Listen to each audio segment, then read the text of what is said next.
Last night, I couldn't sleep. My stepdad came to my room. What happened next changed everything. If you love emotional, dramatic stories that push the edge of forbidden lines, make sure you subscribe now and tell me in the comments, where are you watching from?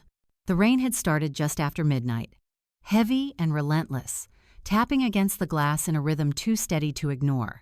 I tossed and turned beneath the blanket, staring at the ceiling, my thoughts too loud to let me rest. The house was quiet, but it wasn't the kind of quiet that comforts. It was the kind that amplifies everything you feel inside. Every creak of the old floorboards, every sigh of the wind outside seemed louder in the dark. My mother was away for the night, visiting her sister 2 towns over. That left only the 2 of us in the house, me and Daniel, my stepfather. I shifted on the mattress, pulling the blanket tighter. Sleep refused to come. My mind kept circling back to the way things had felt lately, the heaviness in the air whenever we shared a room, the silences that stretched too long to be normal. It wasn't anything obvious, nothing you could point at, just a pull, a tension, something fragile, dangerous, unnamed. Then the soft creak of footsteps broke through the storm. Slow, careful. They moved down the hallway, growing closer. My breath caught. I turned toward the door, heart thudding in my chest. The knob turned slightly, and the door eased open. Candlelight flickered against the walls, faint and unsteady. And there he was, Daniel, standing in the doorway, a shadow shaped by the storm. "You're still awake," he said softly, almost apologetically. His voice was low, as though he didn't want to disturb the dark. "I couldn't sleep," I admitted, my voice barely above a whisper. He stepped inside, the floor creaking beneath his weight. "I heard you moving, thought maybe you were scared of the storm." "I'm not," I said quickly, though my grip on the blanket betrayed me. He gave a small, almost tired smile and set the candle on my desk. The flame danced, painting his face in shifting light and shadow. He looked different in that glow, softer, younger, yet somehow heavier. For a moment, neither of us spoke. The storm filled the silence, thunder rolling in the distance, rain hammering the roof. He looked around the room, his eyes lingering on the books stacked by the bed, the half-finished sketch on my desk, the little pieces of me that filled the space. "You remind me of your mom when she was your age," he said quietly, almost to himself. The words caught me off guard. I didn't know how to respond, so I said nothing. My pulse thudded harder, louder, filling the quiet. He cleared his throat, straightening slightly. "I just wanted to check in, make sure you're okay." "I'm fine," I whispered, though the words felt too small, too untrue. He nodded slowly, as if convincing himself. But he didn't leave. He stood there, caught between going and staying, between distance and closeness. His eyes found mine, and in that moment, something unspoken passed between us. A flicker, a weight. I shifted under the blanket, my chest tight. "Do you ever feel like the house is too quiet when she's gone?" His expression changed just slightly, but enough. He exhaled, sitting down carefully at the edge of the bed, far enough to keep space, close enough that I could feel the shift in the air. "Yeah," he admitted, "too quiet." The candlelight flickered, the storm thundered, but all I could focus on was the distance or the lack of it. He leaned forward, resting his elbows on his knees, staring at the floor as though searching for the right words. "I don't want to make you uncomfortable," he said suddenly, his voice rough. "You're not," I replied too quickly, and the moment I said it, I knew it was true. The discomfort wasn't from him being there. It was from how much I wanted him to stay. The silence stretched again, heavy, charged. I watched the way the light caught the curve of his jaw, the way his hands tightened loosely together, the way he looked like he was fighting something invisible. Finally, he stood abruptly, breaking the moment before it could go further. He picked up the candle, his eyes not quite meeting mine. "You should try to rest." I nodded, my throat too tight for words. He lingered for a second longer at the doorway, then stepped out, pulling the door closed behind him. The storm outside raged on, but the storm inside me was worse. I lay there in the flickering shadows, heart racing, skin tingling, thoughts spiraling. I had told him I wasn't uncomfortable, but the truth was, I didn't know what I was anymore. The storm had passed by morning, leaving behind damp air and a yard scattered with broken branches. Sunlight filtered through clouds, weak and pale, as though the sky itself was still exhausted. I woke late, my body heavy, my mind replaying the night over and over again. The sound of his footsteps, the flicker of candlelight, the way his voice had dropped when he said he didn't want to make me uncomfortable, it all circled endlessly in my head. When I finally dragged myself out of bed and into the kitchen, he was already there. Daniel stood by the sink, rinsing a mug, the sleeves of his t-shirt pushed up to his elbows. He didn't notice me at first, and I watched him for a second longer than I should have, memorizing the small details, the curve of his shoulders, the way his hair curled slightly when damp, the stillness in his movements. Then he turned, and our eyes met. "Morning," he said, voice calm, almost casual.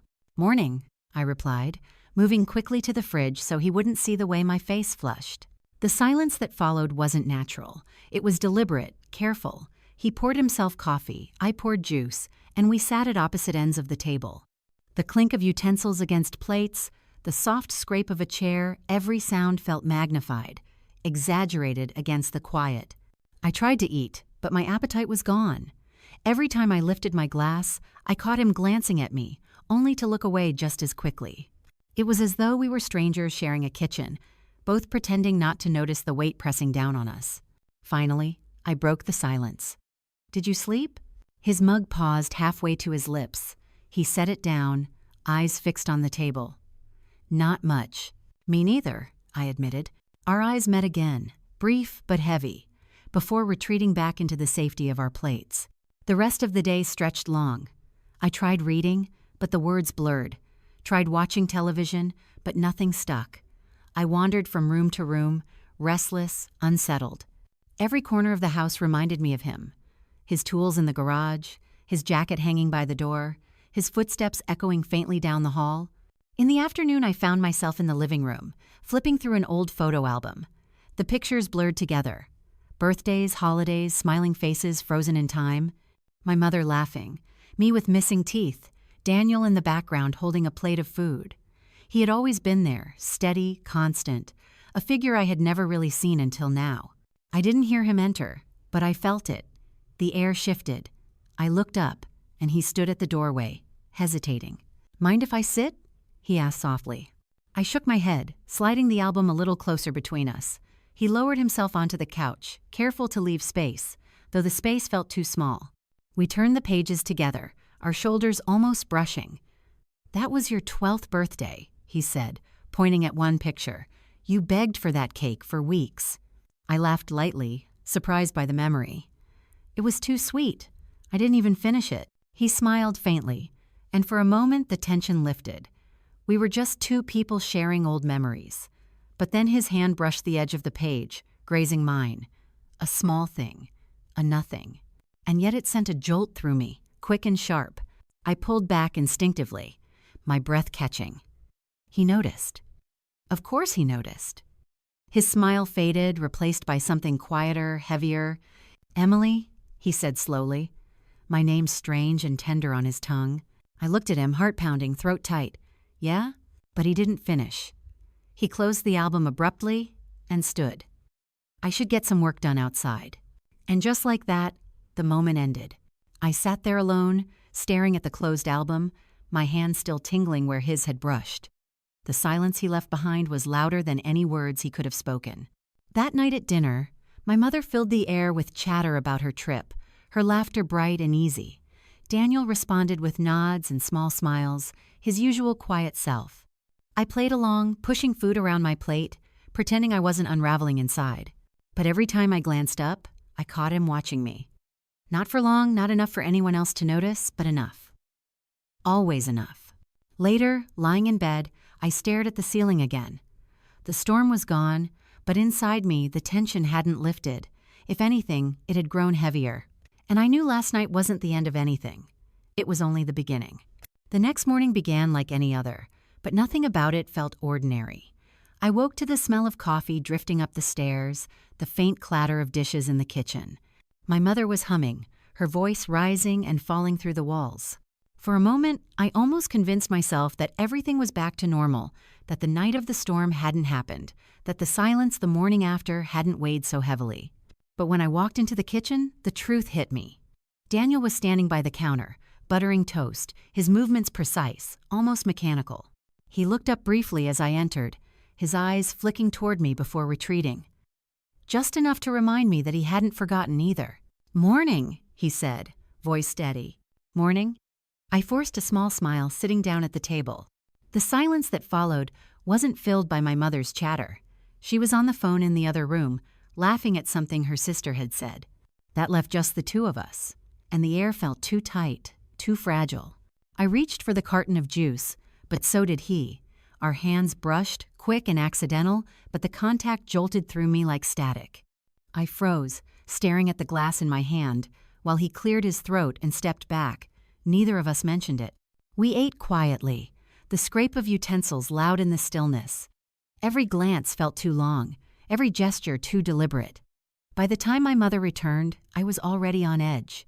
The day dragged in fragments. I retreated to my room, flipping through pages of a book I didn't read. The words blurred, my mind replaying each accidental moment, the brush of hands, the silence that lingered, the way his eyes avoided mine only to return when I wasn't looking. By afternoon, the sun was bright, the sky clear, as if the storm had never happened. My mother asked Daniel to fix the cabinet in the hallway that had been sticking for weeks. I heard the sound of tools, the low scrape of wood, his quiet sighs. I told myself to stay in my room, to keep my distance, but curiosity pulled me out. When I stepped into the hallway, he was crouched by the cabinet, sleeves pushed up, concentration etched on his face. I lingered at the end of the hall, watching him work. Something about the simplicity of it, the way he focused, the steadiness of his hands made my chest tighten. He noticed me after a moment, straightening. "It should open fine now," he said, tugging the door to demonstrate. I nodded, stepping closer. "You make it look easy." "It's just practice," he replied, wiping his hands on a cloth. "You'd pick it up fast." Our eyes met, and for a heartbeat, it felt like the hallway shrank around us, too narrow, too close. I took a small step back, clutching my arms around myself, and he cleared his throat, breaking the moment. "Your mom asked me to check the light in the garage too." I nodded again, and he walked past me, careful not to touch. But even that carefulness felt like proof, like he was aware of every inch between us. That evening, my mother decided we should have dinner on the back porch. The air was warm, filled with the hum of cicadas, the smell of grilled chicken drifting across the yard. Daniel set the table while I carried out glasses of water. When I reached across to place one near his plate, my wrist brushed against his arm. It was nothing, just the barest touch, but I pulled back as though it burned. He looked at me then, really looked, and the air between us shifted again. My mother was only a few feet away, bustling with dishes, humming as she worked. She didn't notice the silence that stretched too long between us, or the way I avoided his gaze after that. Later, when the dishes were cleared and the evening grew dark, I found myself sitting on the porch swing alone. The night air was thick with summer, fireflies blinking in the grass. I closed my eyes, letting the rhythm of the swing calm me. The floor creaked, and I knew it was him before I opened my eyes. He stepped out quietly, leaning against the railing. For a while, neither of us spoke. "It's nice out here," he said finally. "Yeah," I whispered. My voice felt small, lost in the night. The silence stretched again, but it wasn't empty. It was heavy with all the accidental touches, the glances, the unspoken things piling up between us. He shifted slightly, his hand brushing the railing near mine. Not touching, not quite, but close enough that my skin tingled with awareness. "You should get some sleep," he said softly. I nodded, standing too quickly, the swing creaking behind me. I walked past him, the space between us too narrow, my arm grazing his as I slipped inside. In my room, I shut the door and pressed my back against it, my chest rising and falling too fast. None of it had been deliberate. None of it had crossed the line. But every accident felt like something more, something that couldn't be ignored. And I knew if this continued, accidents wouldn't stay accidents for long. The following morning began with sunlight streaming through half-closed blinds, painting stripes across my room. I lay awake long before I moved, staring at the dust motes drifting lazily in the beam of light. Sleep had been shallow, restless, my dreams blurred into reality, each one circling back to the same thing, him, Daniel. The sound of his voice, the brush of his hand, the way silence seemed to fold us together. When I finally came downstairs, the kitchen smelled of coffee and toast. My mother had already left for errands, leaving behind a note on the counter in her neat handwriting. Daniel sat at the table, scrolling through something on his phone, a half-empty mug in his hand. He looked up when I entered, his expression unreadable. "Morning." "Morning," I replied, moving toward the fridge.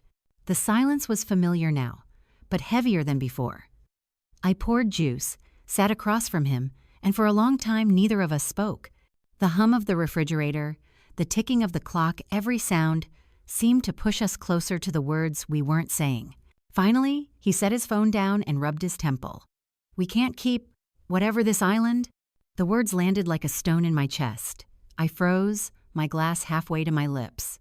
"Whatever this is?" His eyes met mine, steady but pained. "You know what I mean." I set the glass down too quickly, the clink loud in the quiet. "I don't," I said, though my voice betrayed me. He exhaled, leaning back in his chair. "Emily." My name came out rough, heavy, like it carried more than just letters. "You're too young." "I'm your stepfather. This—" He broke off, shaking his head. "It's not right." My throat tightened. I should have agreed, should have nodded, should have ended it there. But instead, the words slipped out before I could stop them. "Then why does it feel like it is?" The silence that followed was deafening. His eyes widened, searching my face as though hoping I'd take it back. But I didn't. I couldn't. "Don't," he said finally, his voice low, almost pleading. "Don't say things like that." "Why not?" I asked, my voice shaking. "You feel it too." He stood abruptly, pushing his chair back with a scrape against the floor. He turned away, bracing his hands on the counter, his shoulders tense. "It doesn't matter what I feel. Some lines aren't meant to be crossed." My chest ached, my hands trembling in my lap. The truth was out now, hanging in the space between us, undeniable. We couldn't pretend anymore, couldn't hide behind accidents or silence. I rose slowly, my chair legs scraping softly. "So we just keep pretending nothing's happening?" He turned then, his face drawn, his eyes raw. "We have to." The words cut, sharp and final. I wanted to scream, to argue, to demand why, but all I managed was a whisper. "I can't." For a moment, the air between us felt electric, alive. He took a step toward me, then stopped himself, fists clenching at his sides. His eyes held mine, a storm raging behind them, but he didn't move closer. "You don't understand," he said finally, his voice cracking. "Then make me understand," I whispered. He shook his head, stepping back. "Number. Because if I start, I don't know if I'll be able to stop." The honesty in his voice shattered me. My chest tightened, my throat burned. I wanted to reach for him, to close the unbearable space, but I forced myself still. The slam of a car door outside broke the moment. My mother's voice carried faintly as she approached the house. Daniel straightened instantly, his expression hardening, his voice steady again. "Go," he said quietly, not looking at me. "Before she sees." I moved quickly, my heart pounding, retreating up the stairs. From the landing, I heard the front door open, my mother's cheerful voice filling the house. Daniel answered her calmly, as if nothing had happened, as if we hadn't just spoken words that couldn't be unsaid. Back in my room, I pressed my palms against my face, shaking. We had crossed into new territory now. The silence was broken. The truth was out. And once words are spoken, they can't be taken back. The next day should have been ordinary. It looked ordinary from the outside. The sun was bright, the yard still damp from rain, the kitchen filled with the familiar smell of coffee and toast. My mother talked about errands she had to run, flipping through her planner as though nothing in the world had shifted. But for me and Daniel, nothing felt the same. After our conversation in the kitchen, the air between us was different. Words had been spoken that couldn't be unspoken. We had admitted something neither of us should have, and though we tried to act normal, normal had slipped through our fingers. I busied myself with chores, folding laundry, vacuuming the living room, scrubbing dishes that didn't need scrubbing. Every time I passed him in the hallway, every time his footsteps echoed down the stairs, my body went rigid. I avoided his eyes, afraid of what I might see there and what he might see in mine. By early afternoon, my mother asked him to fix the light in the garage. I heard the clang of tools, the hum of a ladder being pulled into place. I told myself to stay away, to keep out of sight. But my feet betrayed me, carrying me toward the open door where sunlight spilled across concrete. He was standing on the ladder, one arm reaching up to the fixture, the other steadying himself. His shirt clung to his back in the heat, his brow furrowed in concentration. I lingered by the doorway, watching him work, telling myself it was nothing, just curiosity, just habit. But when he noticed me, his eyes flickered just briefly, just enough. "Can you hand me that screwdriver?" he asked, his voice steady but strained. I nodded quickly, stepping forward to pick it up from the workbench. When I handed it to him, our fingers brushed, the contact sharp and immediate. I pulled back as though burned, my chest tight. "Thanks," he said quickly, already turning back to the light. I stood there a moment longer, pretending to watch his work, before retreating, but the damage was already done. Another small, ordinary moment turned dangerous, charged with everything unsaid. That evening, my mother suggested we eat in the dining room. She filled the table with food, chatting about her day, about neighbors, about things that didn't matter. Daniel passed me the bowl of potatoes, his hand brushing mine again, accidental, inevitable. I caught my breath, glancing at him, but he kept his eyes on his plate. "Emily, can you grab the salt?" my mother asked, pulling me back. I nodded quickly, rising to fetch it, trying to steady myself. My hands trembled as I set it down. Dinner passed in a blur of laughter and conversation that I barely heard. Every word from my mother felt distant, muted. All I could focus on was the quiet tension across the table, the way Daniel's gaze lingered just a second too long, the way my body seemed to respond before my mind could stop it. Later that night, when the dishes were done and the house had settled, I found myself in the living room, curled up on the couch with a blanket. I tried to distract myself with a book, but the words swam. The silence pressed down heavy. I didn't hear him enter, but I felt it, the air shifting, the floor creaking softly. Daniel walked in and sat at the far end of the couch. He didn't look at me, and I didn't look at him, but the space between us was alive. For a long time, neither of us spoke. The only sound was the faint tick of the clock on the wall, marking each second that stretched unbearably. Finally, he exhaled, running a hand through his hair. "This isn't working," he said quietly. I turned to him, my throat tight. "What isn't?" "Pretending." His voice was low, almost broken. "Trying to act like nothing's happening when at Island every day, every second." My heart pounded, my fingers gripping the edge of the blanket. "So what do we do?" His eyes met mine then, raw and unguarded. For a moment, I thought he would say it, that he would cross the last fragile line between us with words. But instead, he closed his mouth, shaking his head. "We stop. We have to." The words cut deep, sharper than I expected. I wanted to argue, to tell him that it was already too late, that stopping wasn't possible anymore. But the weight in his eyes silenced me. He stood abruptly, moving toward the door. At the threshold, he paused, his shoulders tense, his voice rough. "You deserve more than this, more than me." And then he was gone, leaving me alone in the flickering lamplight, my heart aching with the truth I didn't want to face. I curled tighter into the blanket, my chest rising and falling too fast. The ordinary things, the ladder, the dinner table, the couch, had all become dangerous now. Every space we shared was charged, alive, impossible to escape. And I knew, no matter how much he insisted we stop, ordinary life would never be ordinary again. The following week felt like walking a tightrope stretched thin across a canyon. Every step was careful, every glance stolen, every word too deliberate. My mother moved around the house oblivious, humming as she cooked, making notes in her planner, talking about errands and neighbors. She didn't notice the silence that swelled between me and Daniel, or the way I flinched when our paths crossed too closely. But I noticed. He noticed. And the harder we tried to keep our distance, the more the space between us seemed to shrink.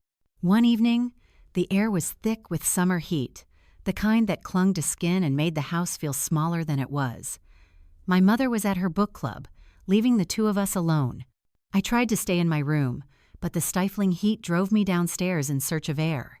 Daniel was already in the living room, the fan whirring uselessly as he flipped through channels on the television. He glanced up when I entered, then quickly back at the screen. "It's hotter than usual," he muttered, as though it explained everything. "Yeah," I replied, curling into the far corner of the couch. The fan rattled, the television droned, but neither distracted from the closeness. The room felt smaller, the air thicker. I pulled my knees to my chest, pretending to focus on the flickering images, but every sense was tuned to him, the shift of his weight, the way his hand rested on the armrest, the faint sound of his breathing. Minutes passed, stretching unbearably. Finally, he spoke. "This isn't sustainable." My head turned sharply. "What do you mean?" His jaw clenched, his eyes fixed on the television. "Us, this, avoiding each other, circling around it. He trailed off, exhaling heavily. "It's exhausting." I swallowed hard, my fingers tightening around my knees. "So what do we do?" Silence again. Then he turned, his eyes meeting mine. They were raw, heavy with something I couldn't name. "We stopped pretending." The words stole my breath. I waited, heart racing, for him to explain, to soften, to take them back, but he didn't. The quiet thickened. He shifted, leaning forward slightly, his elbows on his knees, his hands clasped. "Do you know what you're asking for?" he said finally, his voice low. My throat tightened, but I forced myself to answer. "I'm not asking for anything." His gaze sharpened. "But you want it." The air between us crackled, alive. I opened my mouth, then closed it again, my chest aching with the truth I couldn't say. Finally I whispered, "And you don't?" His face twisted, torn between anger and pain.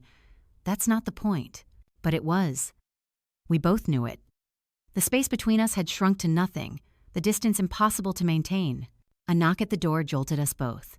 My mother's voice called cheerfully from outside, announcing her return. Daniel shot to his feet, moving quickly to open the door, his expression composed again, his voice calm as he greeted her. I stayed frozen on the couch, my heart still pounding, my body still trembling from what had almost been said.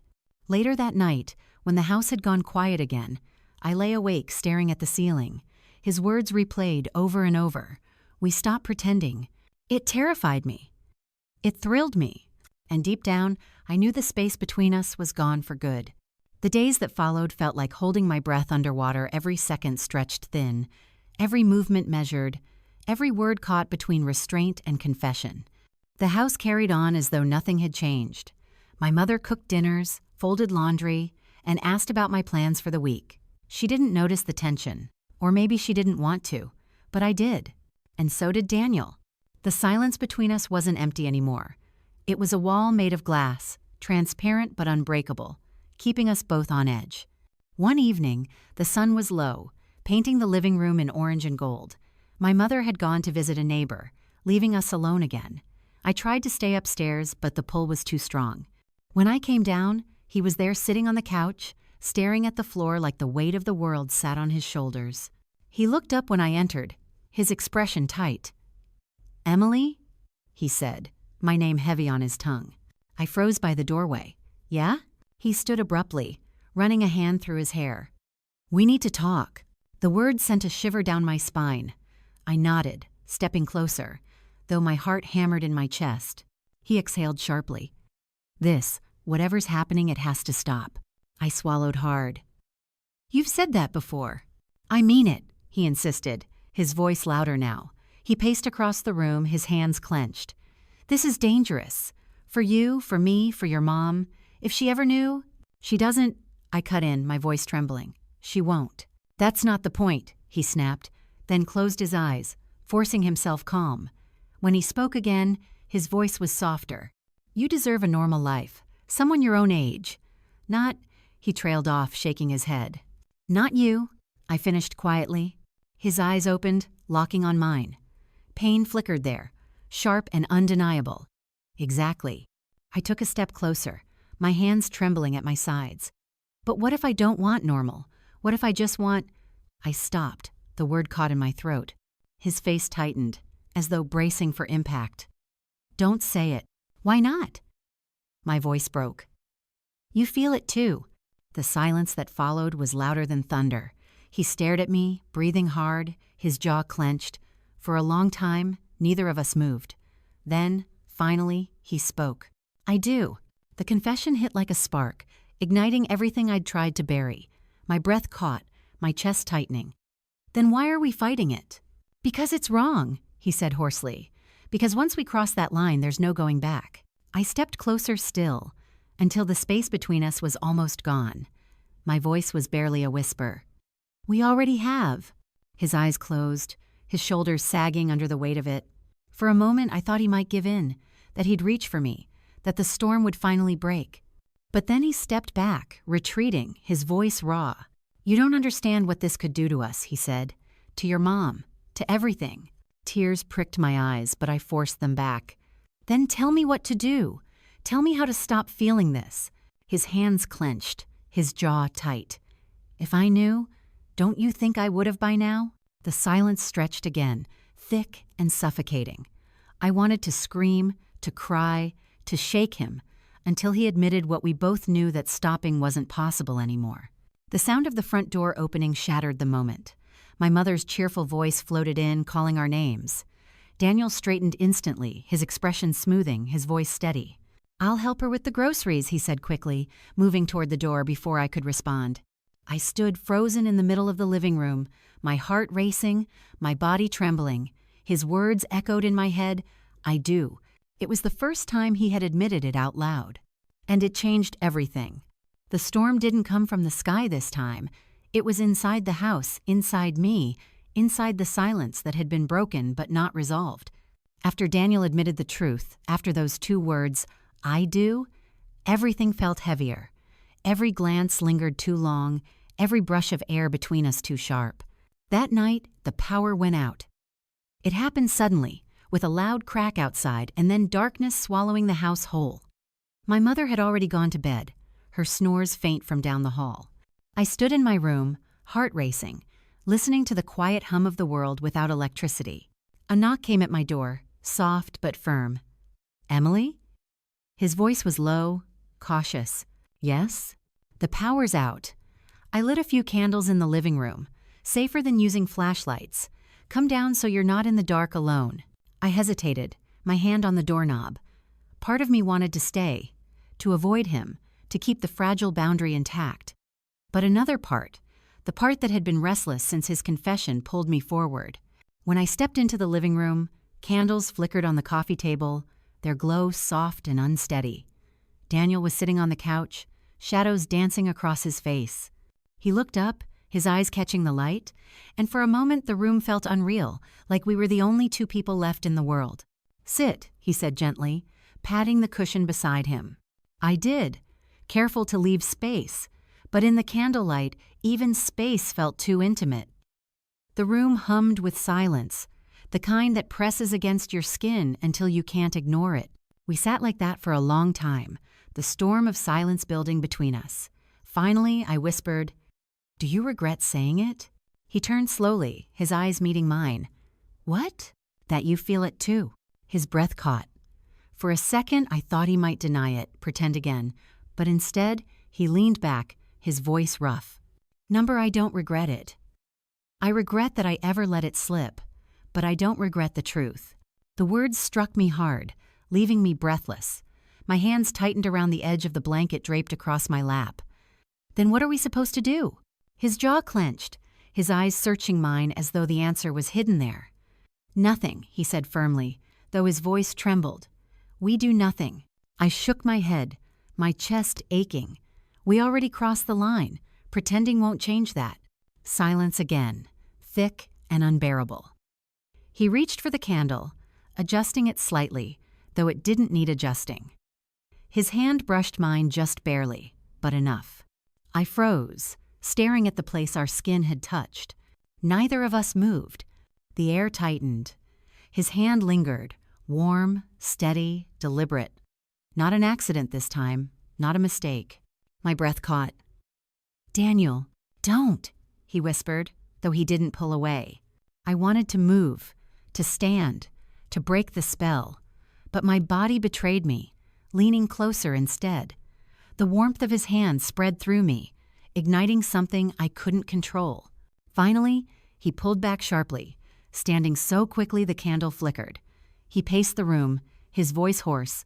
"This can't happen. Not tonight. Not ever." Tears stung my eyes, though I blinked them back. "Then why does it feel like it already has?" He stopped, turning to me, his expression torn. "Because it has." The words cracked the air, heavier than thunder. Neither of us spoke after that. He blew out one of the candles, leaving the room darker, then sank into the armchair across from me. The distance was back, but it didn't feel like distance anymore. It felt like a thread stretched tight between us, invisible but unbreakable. We sat in silence, watching the candlelight flicker, listening to the night hum outside. I couldn't sleep. I don't think he could either. It was the longest night of my life. Morning crept in slow, pale, and heavy, like the world itself was reluctant to wake.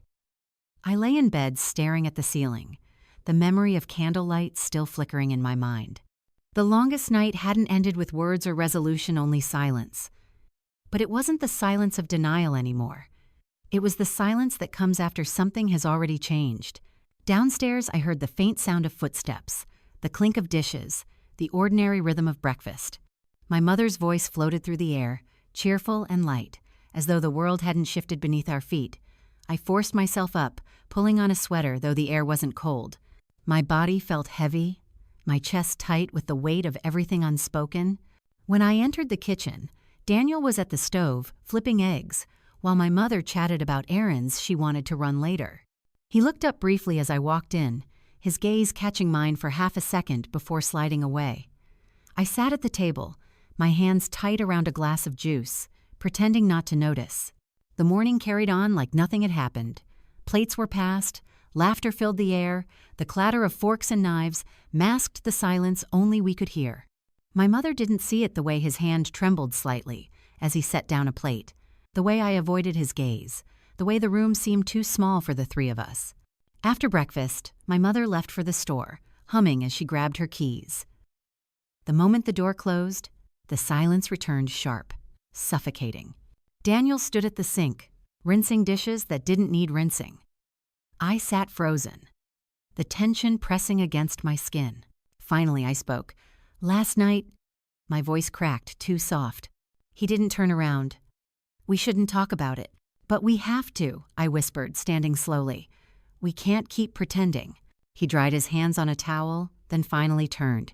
His face was pale, his eyes dark with exhaustion. "Emily, what do you want me to say?" "The truth." My voice trembled, but I held his gaze. That it wasn't nothing. That it meant something. His jaw clenched. Of course it meant something.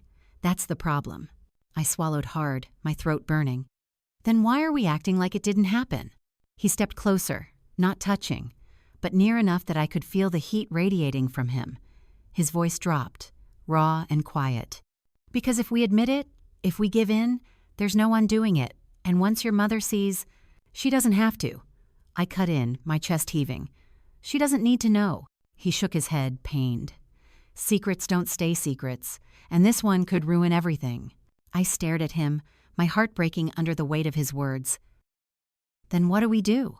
He exhaled, running a hand through his hair, his voice almost desperate. "I don't know." The silence stretched again, filled with all the words we couldn't say. I wanted to reach for him, to close the impossible distance, but my feet stayed rooted to the floor. Later that afternoon, I tried to distract myself. I folded laundry, flipped through books, sat on the porch with a glass of water. But everywhere I looked, I felt him, his presence, his absence, the gravity pulling us together even as we tried to stay apart. At one point, he walked past me in the hallway, carrying a box of tools. The space was too narrow, and our arms brushed. The touch was brief, accidental, but it sent a jolt through me. He froze, his breath catching, then moved on without a word. I stood there trembling, my fingers tingling where they had touched. That evening, we ate dinner together again, the three of us. My mother laughed about something on the news. Daniel smiled faintly, and I forced myself to chew food I couldn't taste. On the surface, it looked like an ordinary family dinner. But underneath, the silence was louder than ever. When night came, I lay in bed wide awake, listening to the house settle. The candlelight was gone, but its memory lingered, the warmth of his hand, the words he couldn't take back, the truth we could no longer ignore. The storm hadn't ended. It had only paused. And I knew, sooner or later, it would break again. The morning after stretched long and heavy, as if time itself resisted moving forward. Sunlight poured through the windows, but it didn't feel warm. It felt exposing. Everything in the house seemed louder than usual.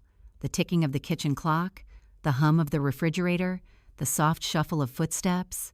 Each sound reminded me that the silence between us wasn't silence at all. It was a storm waiting for release.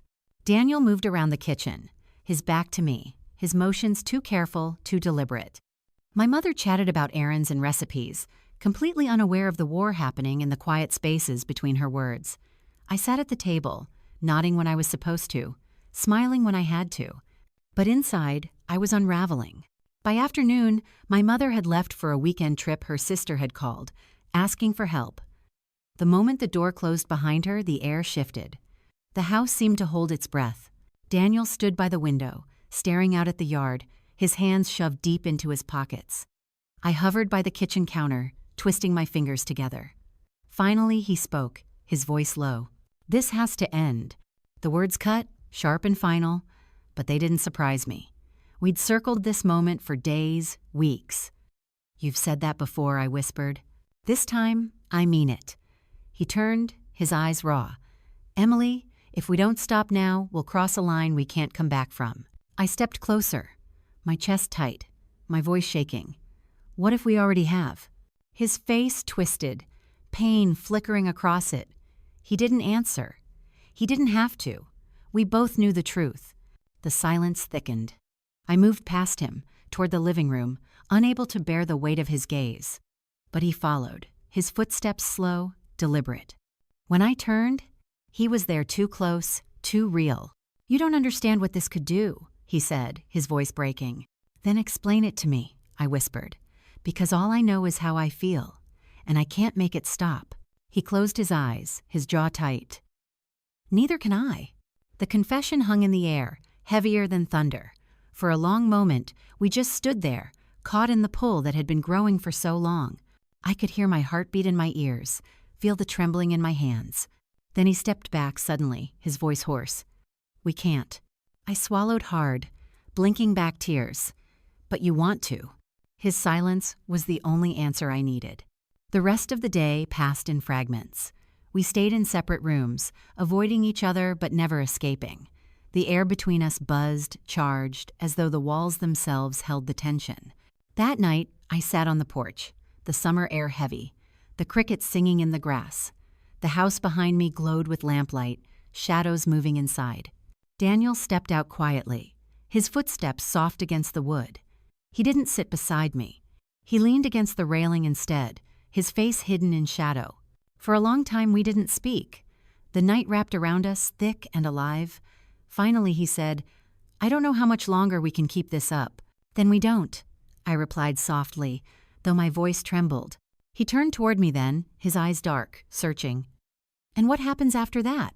I didn't answer, because I didn't know. The silence stretched, endless. He looked at me like he wanted to say more, like the words were right there on his tongue, but they never came. He just shook his head slowly, as if admitting defeat, and looked away. The night deepened, the tension lingered, and somewhere inside, I knew we had reached a place with no return. It wasn't about if anymore. It was about when. And that's where this story ends open, unresolved, dangerous.